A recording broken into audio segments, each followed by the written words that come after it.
pity and bring me again to the light. Master, thou callest, and this I reply, ready and willing, Lord, here am I. Be seated.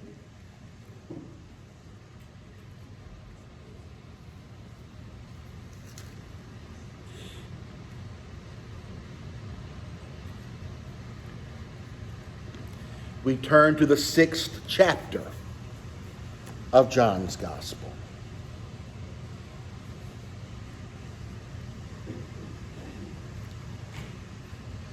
Beginning in the first verse. After this, Jesus went to the other side of the Sea of Galilee, also called the Sea of Tiberias. A large crowd kept following him, because they saw the signs that he was doing for the sick. Jesus went up to the mountain and sat down there with his disciples. Now the Passover, the festival of the Jews, was near. And when he looked up and saw a large crowd coming toward him, Jesus said to Philip, "Where are we to buy bread for these people to eat?"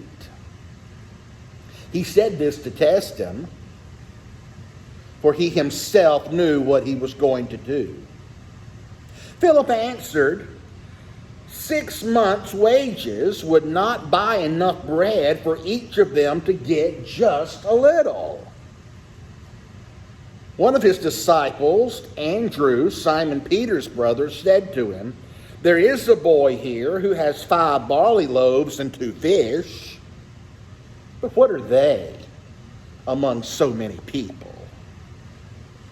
Jesus said, "Make the people sit down." Now there was a great deal of green grass in the place, so they sat down, about 5,000 in all. Then Jesus took the loaves, and when he had given thanks, he distributed them to those who were seated. So also the fish, as much as they wanted. When they were satisfied, he told the disciples, "Gather up the fragments left over, so that nothing may be lost." So they gathered them up from the fragments of the 5 barley loaves, left by those who had eaten, and they filled 12 baskets. This is the word of God for us, the people of God. Thanks be to God. 1989. I was in the 4th grade. Miss Underwood was my teacher, one of the best teachers I'd ever had. And she was in the midst of teaching us about weather. Because you may remember what happened in September of 1989. There was a storm a-brewing. A storm a-brewing in the Atlantic, a hurricane. Anybody want to remember the name of it? Hugo. Hurricane Hugo, 1989. It would slam South Carolina. It would slam North Carolina. And about 200 miles inland in North Carolina, in a small little town, a couple was scheduled to open their own restaurant. The only thing they needed was the final health inspection. They were scheduled to get it that next day. Nobody thought 200 miles inland in North Carolina there would be a problem from Hurricane Hugo. But there was. That small town experienced rain. That small town experienced wind. That small town was devastated. Power was knocked out. Nobody had anything left to eat except one restaurant. But they couldn't open. They couldn't sell their food. They needed a health inspection. They called the health inspector, pled with him to come, but he said his office had no power. He couldn't do it. They were expecting a grand opening. In their refrigerator, they had bacon. They had lettuce. They had tomatoes. They had all kinds of loaves of bread. They had coffee. And they couldn't sell it. So what were they to do? What could they do? The county sheriff pulled up to the couple's restaurant, told them only 3 buildings in the entire county had power. The sheriff's department, a service station down the road, and this restaurant.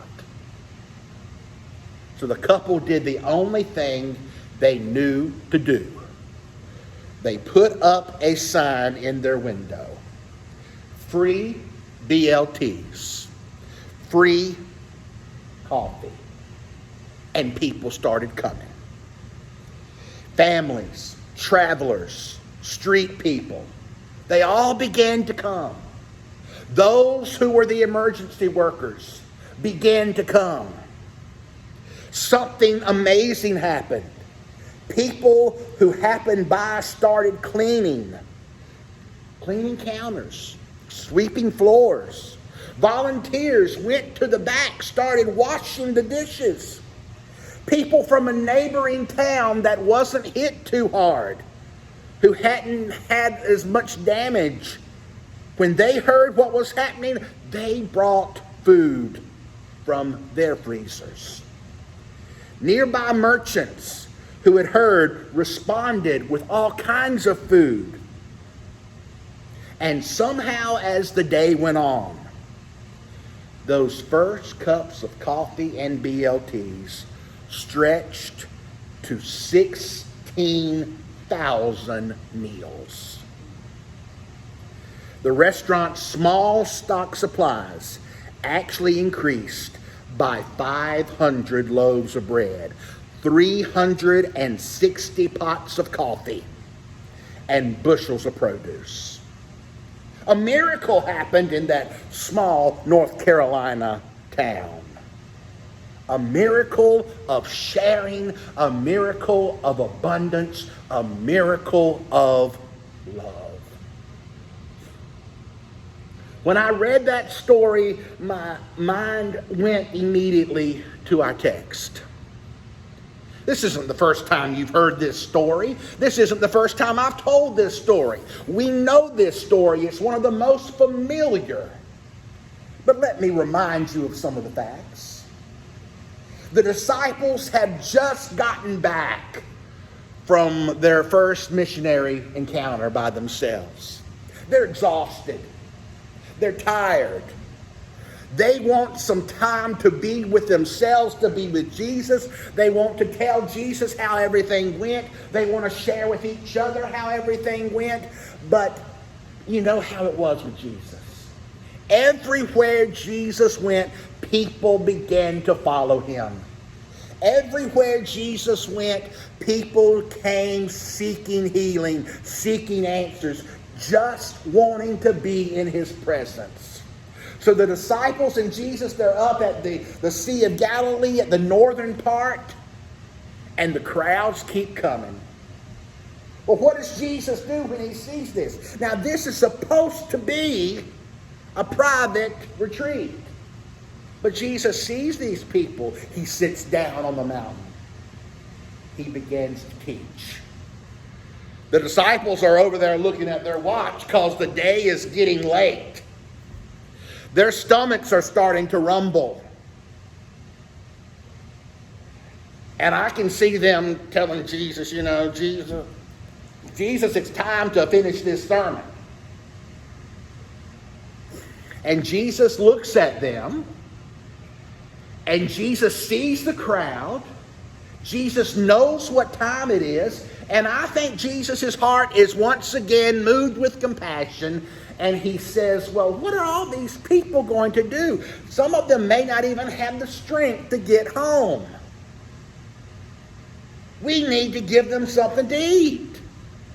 Now, when Matthew tells this story, Matthew has the disciples going to Jesus, telling Jesus, Jesus, it's late, tell these people to go home. And Jesus says to the disciples, you give them something to eat. In John's gospel, John says that Jesus asks Philip, Philip, where can we get bread for all these people? Now, why did Jesus single out Philip? Why did Jesus ask Philip this? Well, I'll tell you why. Philip was from that region. Philip was from this area. Philip knew those who were the storekeepers. Philip knew where you could buy food. But Philip is not interested in ordering any takeout. Philip is basically saying, Jesus, even if we could find this much food, it would take 6 months' wages, at least, to buy just enough food for everybody to have a little bit. And Philip's looking in his pocket, and he knows he doesn't have that amount. And he knows Jesus doesn't have that amount of money. So Philip is thinking, okay, we can't do this. And then Philip gets saved. Philip gets saved by another disciple who comes up and interrupts this conversation. Andrew, Simon Peter's brother. Now, Simon Peter's brother Andrew, every time you meet him in the Gospels, he's always bringing somebody to Jesus. Wouldn't that be great if somebody could say that about you and me? Every time we hear about such and such, they're bringing somebody to Jesus. It's what we read about Andrew. Well, Andrew has with him a young fella, young boy, a lad. And Andrew, I think, is holding this young boy's basket in his hand. He opens the napkin. He looks at what's in this basket. And he thinks to himself, why am I even bothering? This is not a drop in the bucket. But he takes it to Jesus. And he says, Jesus, there is a young boy here. He's got 5 barley loaves. He's got 2 little fish. But Jesus, what is that among so many people? And this is where the story gets interesting. Jesus says to the disciples, John says that there was plenty of green grass around. So Jesus says to the disciples, Luke points this out. Luke says that Jesus tells the disciples to get the people to sit down in groups of 50. Now that sounds pretty smart to me. If you've got a multitude of hungry people and you just start a buffet, especially if you think you don't have enough, you better watch out. But if you set people down in small groups, that's a whole lot more manageable. Well, that's what the disciples do. And when I picture the scene in my mind, I see Jesus standing up there, and I picture him taking the little boy's basket. In my mind, he's got one arm around the little boy, maybe patting him on the chest, and he's holding up the basket in his other hand. And John says he blesses it. He takes what this little boy has, and he blesses it. What do you think Jesus said? Oh, I would love it if just one of the gospel writers had recorded what that blessing would have been. I have a feeling he prayed something like, Father, we thank you for the generosity of this young boy. We thank you for his heart. We thank you that he wants to make a difference. We thank you that he has brought his all. And God, we pray now that you would do what only you can, and you would take care of us all. And God did. And God did. And when everybody had finished eating, Jesus sends the disciples around, and they collect 12 baskets full of leftovers. Now, you knew that story. I knew that story. It's not a new story. It's one of the most familiar stories in all of the Gospels. And by the way, it's recorded in all 4 Gospels. Matthew, Mark, Luke, and John. All 4 of the Gospels record this event. Now that tells me this was an event they did not want us to forget. That tells me this was an event that they thought had an important message for us. So what is it? What is John and the other gospel writers for that matter? What are they trying to tell us from this passage? This is what I think the message for us is. People of faith don't ignore human needs, physical needs, or spiritual needs. And people of faith don't walk away from big problems, no matter how daunting they may appear. Because if people of faith walk away when they face a challenge, then what good is their faith? Think about it. I think that was the message these gospel writers did not want to be overlooked. When I see this story, when I read this story, when I think about this story, 2 things stand out in my mind. The amount of the people and the amount of food Jesus had. You've got 2 stark comparisons. You've got at least 5,000 people. Now, some say that there were just 5,000 men, males, and that they probably had wives. We know there were children there because Andrew brings one. So some scholars say there could have been as many as 15,000 people there that day. Jesus has 5 barley loaves and 2 fish. Now, when you think about barley loaves, don't imagine like if you would make a homemade loaf of bread. No. Think more the size of a dinner roll. And when you hear 2 fish, remember this little boy's had these fish all day. So, how are the fish still good? Well, scholars tell us more than likely these 2 fish had been smoked and dried. So when they had 2 fish, basically they had fish jerky. Amazing. But this passage teaches us that Jesus was not going to send these people away. The disciples wanted to. I mean, they were exhausted. Compassion fatigue had overtaken them because this is supposed to be a quiet little retreat.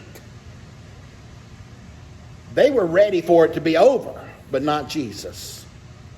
Whenever Jesus sees people, Jesus is always willing to interrupt his schedule, to interrupt what he wants to do, and he's willing to take a moment to stop and help people. When Jesus sees people, Jesus sees that that is the most important thing. The problem with the church today, one of the problems with the church, and I'm not talking about this church individually, I'm talking about the church worldwide. The church loves things, Jesus loves people. One reason the crowds were continually coming to Jesus, they could see the love he had for them in his eyes. Can you identify with Philip in this passage, though? Can you identify with the other disciples? Are you facing a challenge today? Is there something in your life that has stopped you dead in your tracks? Are you at the point where you are ready to throw your hands up in the air and walk away? It appears to me in this passage that that's exactly what the disciples were willing to do.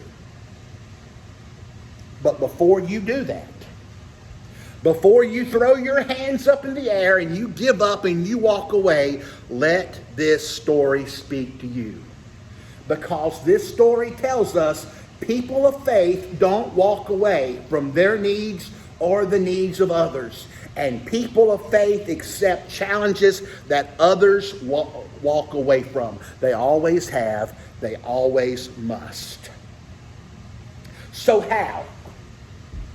How can you tackle a challenge that other people have abandoned? This story teaches us two things that we should do if we want to face, and not only face, but conquer problems and challenges that others have walked away from. Here's the first thing I want you to see. If you want to face and conquer these challenges, first of all, work with God. This is what Jesus does. Jesus takes this little boy's meager provisions, and Jesus asks God to bless them. When we face a challenge, it is human nature to want to discount what we have and echo Andrew's words. Well, what is this among such great a need? But when we offer what we have to God and we ask God to bless it, we become a channel of blessing which God can work through. As the old gospel song says, little is much when God is in it. I encourage you today. Look at your challenge. Look at your problem. And then open up your basket. Now, what you see in your basket may be small, but don't be discouraged. Instead, rejoice that you have something to offer. It may look small. It may look like it's not nearly enough, but you have something you can give to God. So give it to God and allow God to use it, and allow God to work through you, and allow God to tackle the biggest challenge, and never underestimate what God can do with what you make available to God. In my mind, when I read that Andrew brings this little boy to Jesus, I'm thinking that Jesus must have told the disciples, go out and see if you can find some people with some food. And I wonder, as Andrew was walking through the crowd that day, how many people turned him down?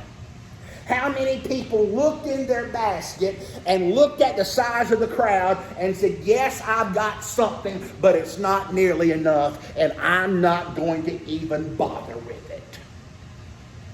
How many times do we see a challenge in our life and we say, well, I'm just not able, so I'm not going to even try?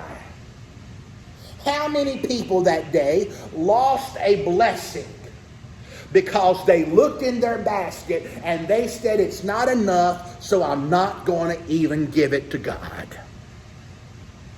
And when you look at this story, the least expected person, the person nobody would have expected, is the one who provides the seed money, so to speak, who provides the essence for this miracle. This was a little boy. He was young. There would have been many people who would not have even bothered asking him.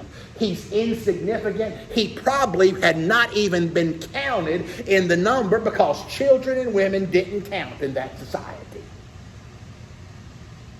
But he knew. He knew he had something to offer. And we see that he had barley. Barley loaves. That tells us something. Only the poorest of the poor would eat barley. Everybody looked down on those who would eat barley. I mean, think of it this way. Think of us as having our Thanksgiving meal here. And we've got the turkey, and we've got the dressing, and we've got the creamed potatoes, and we've got the homemade desserts. And here comes somebody with a can of potted meat, and they put it down right at the table with all of those big, nice, juicy, scrumptious food items. That's what people thought when they saw barley loaves. But that's not what God thought when God saw barley loaves.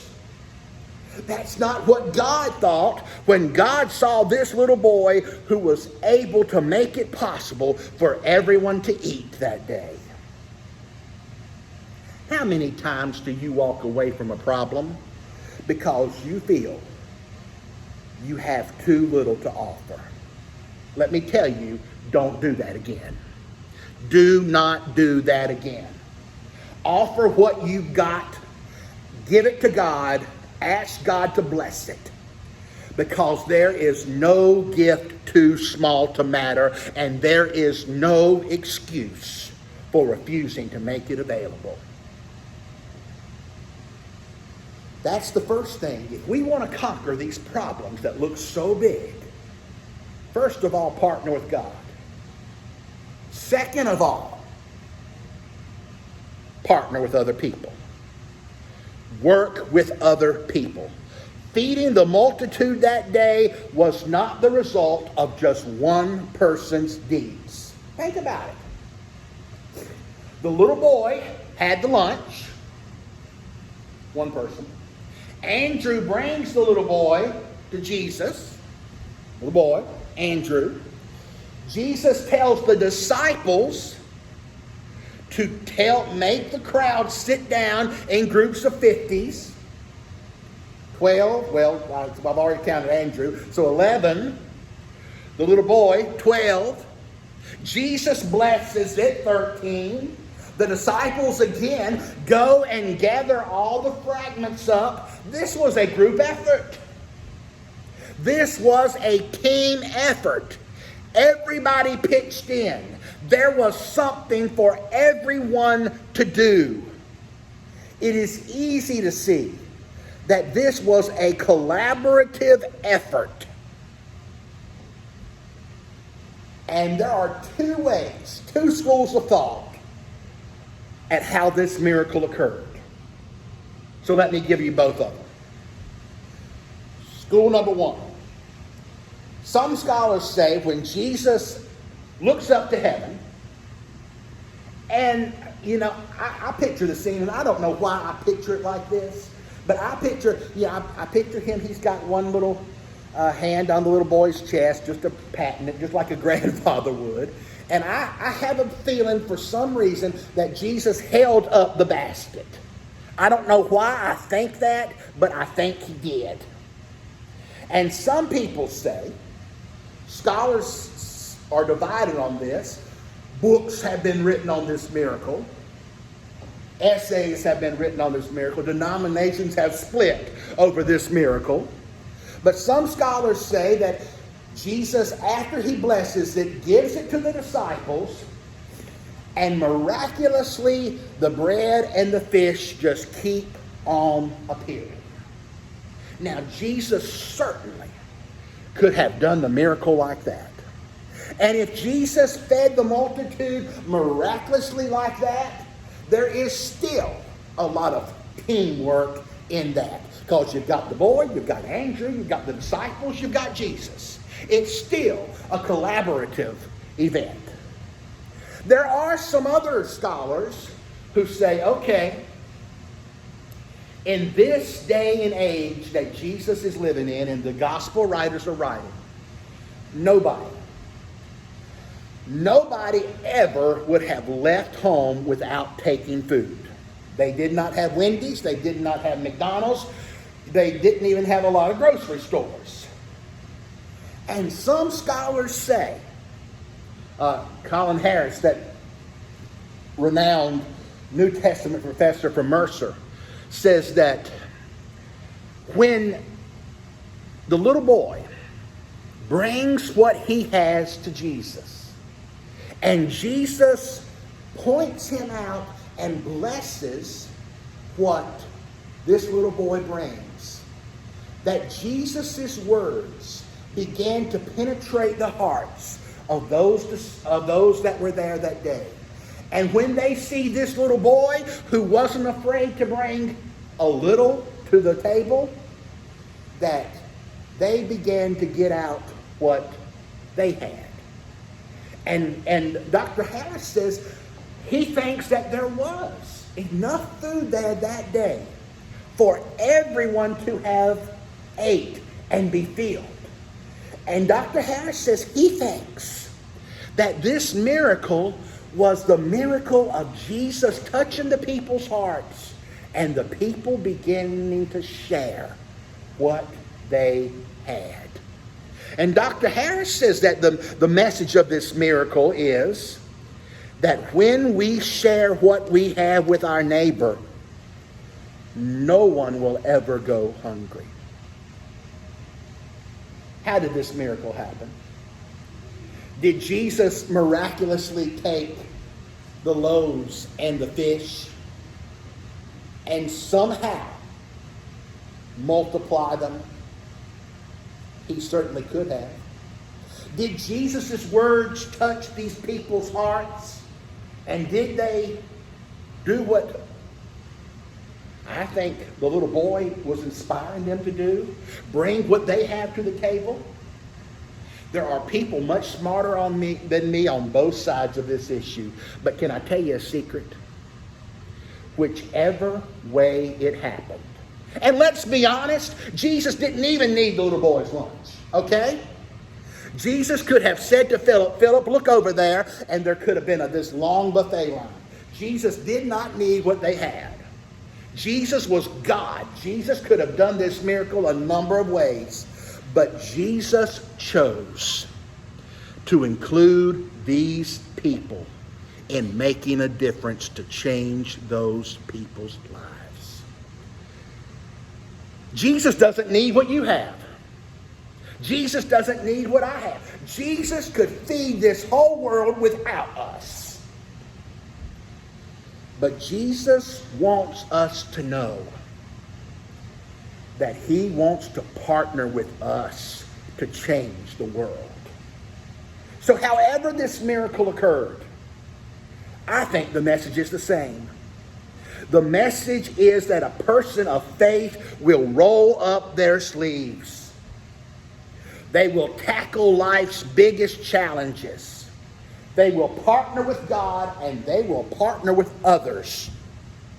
And when we do that, and when we ask God to bless what we have, we will see that there will be enough for all. So what is it? What is it that you are struggling with today?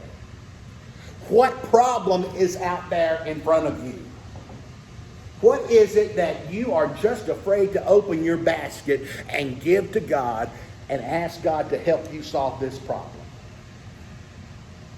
If this story teaches us anything, This story tells us that there's no problem too big for God.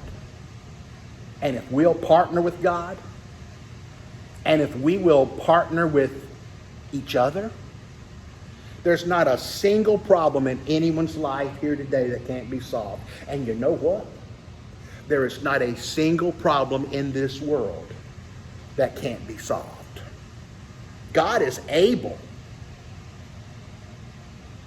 How many of us would have been like the little boy and brought what we had to Jesus, even if it didn't seem enough?